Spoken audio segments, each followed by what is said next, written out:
এই ওনাটা ঠিক করে চাকরি মোদের দেবে কে? প্রথম দাম চাকরি করে 31 জন রিট করে বলেছে আমাদের নিয়োগ বন্ধ। টানা 3টা মাস 8টা শুনানি হয়েছে। টানা 3টা মাস ভাই 8টা শুনানি হয়েছে। 8টা শুনানির পর বিচারপতি রায় দিছে কি আমরা আমাদের নিয়োগ বাতিল। আমাদের নিয়োগ বাতিল। আমরা এখন সমাজে মুখ দেখাইতে পারতেছি না। কালকে হয়েছে ভাই, কিন্তু আপিলে আমাদের কোনো আশ্বাস নেই, আমাদের কোনো ভরসা নেই। সকল আইন আমাদের পক্ষে থাকা সত্ত্বেও কিভাবে বিচারপতি আমাদের নিয়োগ বাতিল করলো? সকল আইন আমাদের পক্ষে ছিল, কারণ এটা ছিল 19 বিধিমালা অনুযায়ী।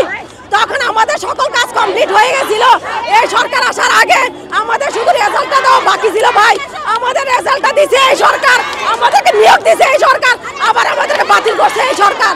আপনারা ভাই জানেন আমরা 4 দিন যাবত লাগাতার কর্মসূচি করছি একদম শৃঙ্খল ভাবে, কিন্তু রাষ্ট্র আসতেছে না, দেখতেছে না আমাদের কান্না, রাষ্ট্রের চোখে কি পৌঁছায় না আমাদের কান্না। প্রথম ধাপ আর দ্বিতীয় ধাপ যদি একই নিয়োগে যোগদান করতে পারে এই বিদ্যালয়ে, আমরা কেন পারবো না? আমরা কি দোষ করছি? আমাদের তো এই সরকারি রাষ্ট্রীয়ভাবে স্বীকৃতি প্রদান করছে, তাহলে প্রদান করে কেন আমাদের রাস্তায় নামিয়ে দিল? আমাদের অনেক ভাই বোন আছে যারা 15 থেকে 20 গ্রেডের চাকরি করতে, সেই চাকরিগুলো ছেড়ে দিয়ে চলে আসছে ভাই। আমাদের গ্রুপ টেস্ট, মেডিকেল টেস্ট সব হয়ে গেছে, আমাদের সামাজিক মানসিকভাবে হেয় প্রতিপন্ন হচ্ছে। আমরা সবাই এখানে ম্যাট্রিক পাস করা কোনো মেয়ে না, আমরা সবাই গ্রাজুয়েশন কমপ্লিট করা আজকে আমাদের আত্মসম্মান আছে।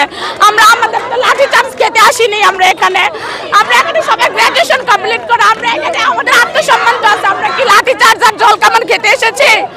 আমাদের যোগদান দিয়ে দেখ, আমরা চলে যাব।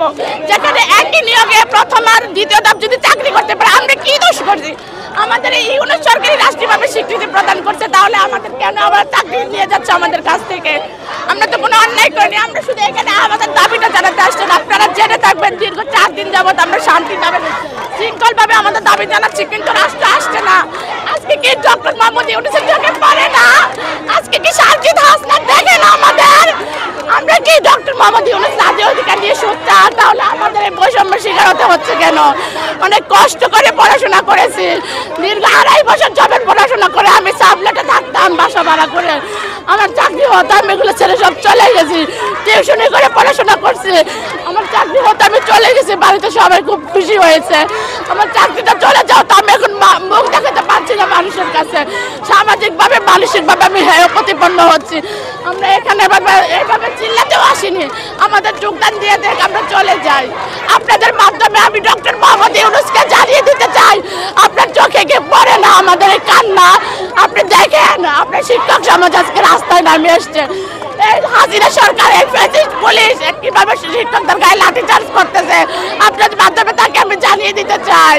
আমাদেরকে হয় পাঠাও বিদ্যালয়ে, না হয় পাঠাও কবরে। আমাদের সাথে বৈষম্য করা হয়েছে। বিচার বিভাগ আমাদেরকে যে রায়টা দিয়েছে, এই রায়টা সম্পূর্ণ অযৌক্তিক। কিসের ভিত্তিতে এই রায়টা দিয়েছে আমরা তাও জানি না। রিট করা হয়েছে অধিদপ্তরের বিরুদ্ধে, আমাদের বিরুদ্ধে নয়।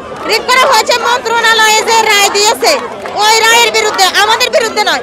আমাদেরকে কেন বাতিল করা হলো আমরা নিজেরাও জানি না, কেন আমাদেরকে বাতিল করা হলো।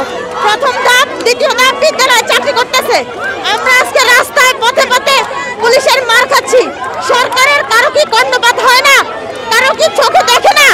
আমাদের কাছে এখন পর্যন্ত রাষ্ট্রপক্ষের কেউ আসে নাই, কোনো সান্ত্বনামূলক কথা এখন পর্যন্ত কেউ বলে নাই। আমরা যোগদান পত্র পাওয়ার আগ পর্যন্ত এখান থেকে যাব না। আমরা প্রাথমিক সহকারী শিক্ষক নিয়োগের চূড়ান্তভাবে সুপারিশ প্রাপ্ত 6,500 আমাদেরকে নিয়োগপত্র হাতে দিয়ে আমাদেরকে বাতিল করা হচ্ছে। যোগদানপত্র দিয়েও আমরা যোগদান করতে পারতেছি না। আমরা যোগদান নিশ্চিত না হওয়া পর্যন্ত আমরা আমাদের কর্মসূচি অব্যাহত রাখবো। 2023 সালে সার্কুলার ছিল এটা, এই সরকারই আমাদের সুপারিশ প্রাপ্ত করেছে।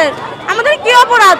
জুলাই বিপ্লব আমাদের কি শিখিয়েছে? তাহলে নারীদের সম্মান রাখবে না, নারীদের অধিকার নেই, নারীদের কি অধিকার বঞ্চিত করা শিখিয়েছে জুলাই বিপ্লব? মেয়েরা জুলাই বিপ্লব করেনি, আমরা তো জুলাই বিপ্লব করেছি। সার্জিদ হাসনাতটা কোথায়? মেয়েদের পাশে কেন দাঁড়াচ্ছে না? আমাদের জুলাই বিপ্লবের সময় তাদের সামনে আমরা সবার আগে দাঁড়িয়েছি, তাহলে তারা কোথায় এখন? কেন আমাদের পাশে দাঁড়াচ্ছে না?